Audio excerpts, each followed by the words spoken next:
Halo guys, apa kabar? Hari ini kita nggak akan basa-basi. Kita mau bahas sebuah pengkhianatan. Sesuatu yang gamer tunggu-tunggu lebih dari 20 tahun. Bener banget, Vampire The Masquerade Bloodlines 2. Sequel dari RPG kultus yang legendaris. Gimana hasilnya? Satu kata aja bro, bencana. Ini bukan sequel. Ini contoh paling jelas. Gimana caranya ngancurin reputasi franchise yang legendaris. Game ini kayak zombie yang bangkit dari kubur, tapi maksain jalan, padahal kepalanya udah hilang. Kita akan bahas drama busuk ini, berdasarkan apa kata kritikus dan fans. Dan kenapa game ini bisa dibilang sampah. Oke, pertama-tama, kenapa game ini hancur? Jawabannya adalah development hell atau neraka pengembangan. Kalian tahu kan, game ini awalnya dibuat oleh Hardsuite Labs. Bertahun-tahun kita lihat trailer, kita lihat janji-janji, terus tiba-tiba, puff, mereka ditendang keluar. Proyeknya diambil alih sama developer baru yang namanya The Chinese Room. Hasilnya, ya tentu aja berantakan bro. Game ini terasa terputus-putus, kayak ada dua game berbeda yang dijahit jadi satu. Siklus pengembangan yang berantakan ini kelihatan banget di hasil akhirnya. Jadi, dari awal kita udah tahu, ini adalah game yang penting jadi. Game yang dipaksain rilis padahal udah ancur-ancuran saat pengembangan. Sekarang kita lihat skornya. Di Metacritic, kritikus ngasih skor 64. Kayaknya sih kurang bayarannya ya. Ini skor kayak hidup enggan mati tak mau. Mereka aja bilang stylish tapi dangkal. Mereka bilang atmosfer Seattle-nya bagus, gelap, moody. Tapi ceritanya terburu-buru. Pertarungannya kaku. Jadi, kata kritikus profesional, game ini cantik di luar, kopong di dalam. Oke, itu kata kritikus. Tapi apa kata fans? Apa kata orang-orang yang mainin game pertamanya? Kita balik ke Metacritic tadi.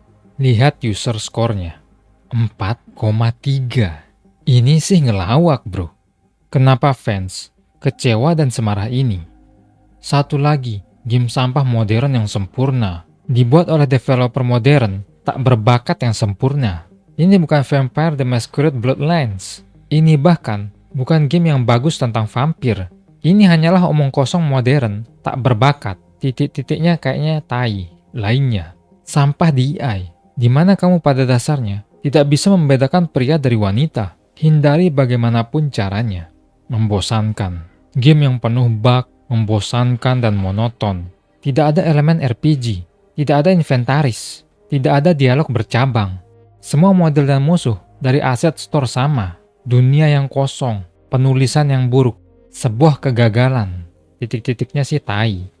Bloodlines 2 terasa seperti produk setengah jadi yang sama sekali meleset dari apa yang membuat game pertamanya istimewa. Gamenya kaku, dangkal, dan sangat generik. Alih-alih sebuah RPG yang gelap dan imersif, kita mendapatkan game aksi membosankan yang memakai topeng vampir. Bahkan, media-media pun menganggap game ini bukan game Bloodlines. Fans ngerasa ditipu dengan embel-embel nama Bloodlines. Di thread Reddit, jadi ulasan Vampire The Masquerade Bloodlines 2 sudah keluar. Banyak yang bilang, game ini lebih mirip game Dishonored ketimbang Bloodlines. Kamu cuma jalan, bunuh musuh, nonton cutscene cringe. Dah, gitu aja. Bloodlines 1 itu, game dimana kamu bisa nyelesain misi tanpa kekerasan. Cuma modal ngomong doang. Kamu bisa jadi monster, dan semua orang takut sama kamu. Sedangkan di Bloodlines 2, kamu adalah karakter game action biasa yang ngebosenin. Oke, gamenya udah ngebosenin. Dangkal, bukan seperti Bloodlines. Kurang apa lagi? Ya bro, kurang dipalak duitnya. Kita bakal bahas Day One DLC game ini. Di artikel Games Radar yang judulnya Fans Memberontak Melawan Day One DLC. Jadi apa yang mereka lakukan?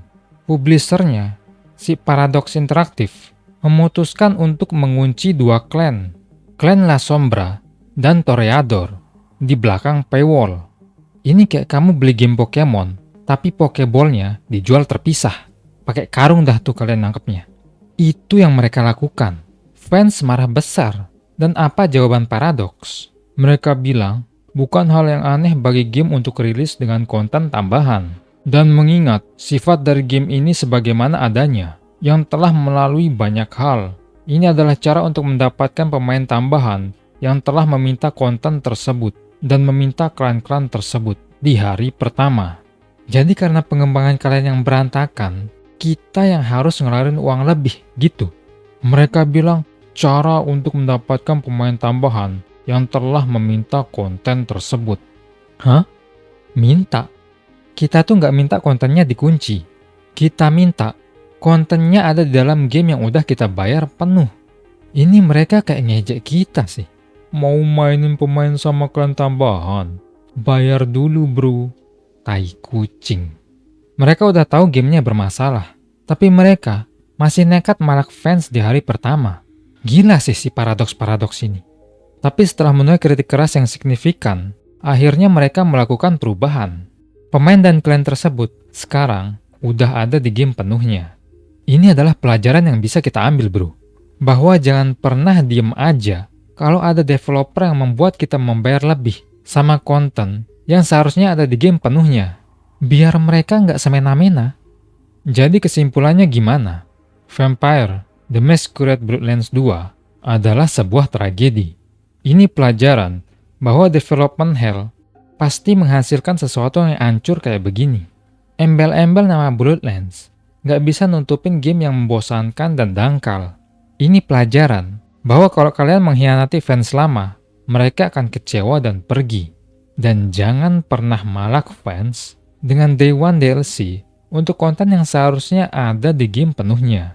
Bloodlines 2 gagal di semua lini.